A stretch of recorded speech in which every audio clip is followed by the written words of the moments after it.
Chapter 18, Part 6. Okay, now we're going to talk about directors and officers of a corporation.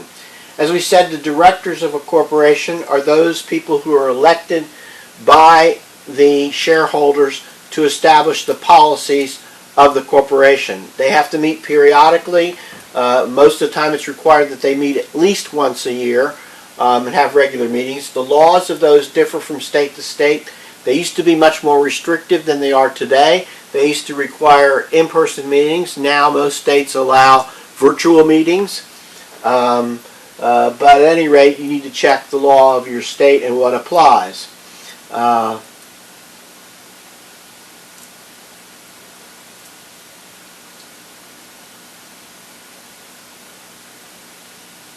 Okay. A director can be a shareholder, especially in closely held corporations, but does not have to be a shareholder.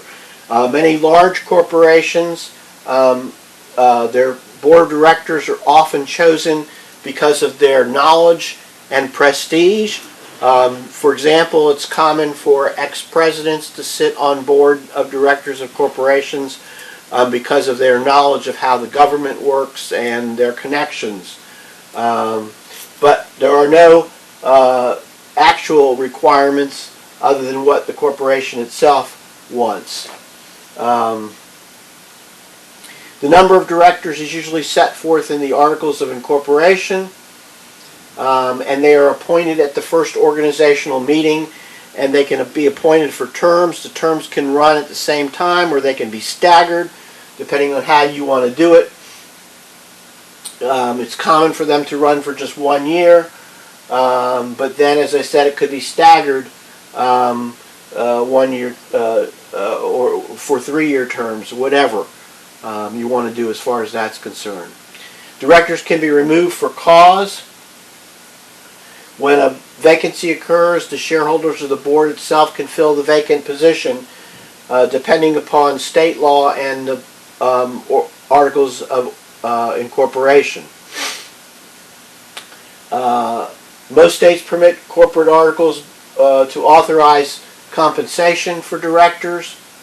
They also receive indirect benefits like business contacts and perhaps stock options from the corporation.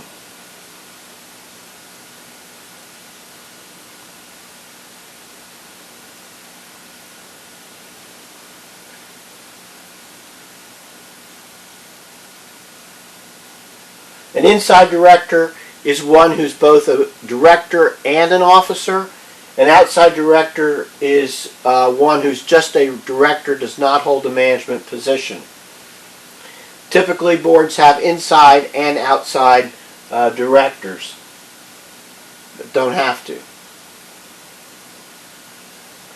The Articles of Organization should set forth what is required to have a quorum for a board meeting.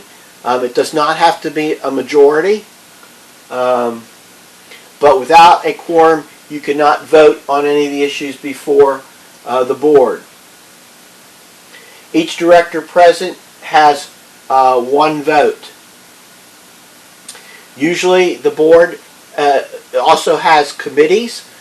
These are usually people who have expertise in a particular area, so it might be things like financing, management, any of those kind of things that would make for a knowledgeable board.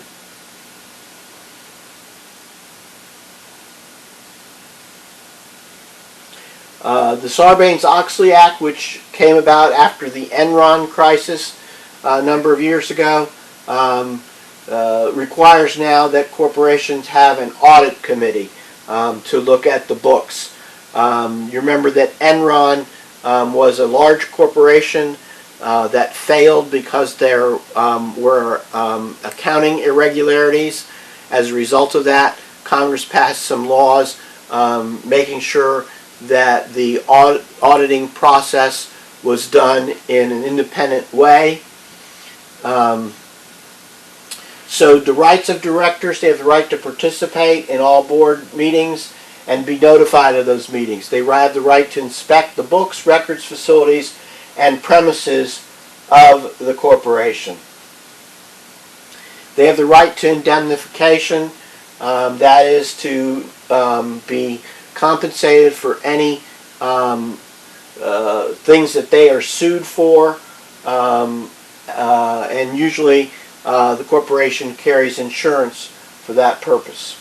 That completes part 6 of chapter 18. We have one more part to go. I'll see you in the next video.